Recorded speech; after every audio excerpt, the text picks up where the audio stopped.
بسم الله الرحمن الرحيم لم يكن الذين كفروا من أهل الكتاب والمشركين منفكين حتى تأتيهم البينة رسول من الله يتلو صحفا مطهرة فيها كتب قيمة وما تفرق الذين أوتوا الكتاب إلا من بعد ما جاءتهم البينة وما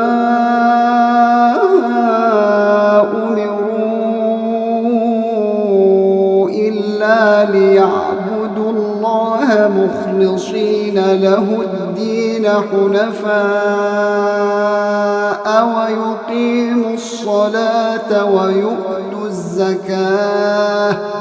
وذلك دين القيمة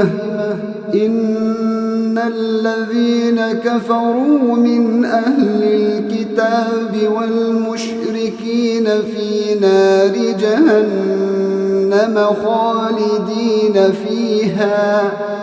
أولئك هم شر البرية إن الذين آمنوا وعملوا الصالحات أولئك هم خير البرية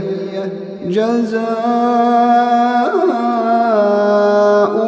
عند ربهم جنات عدن تجري من تحتها الأنهار خالدين فيها أبدا رضي الله عنهم ورضوا عنه ذلك لمن خشي ربه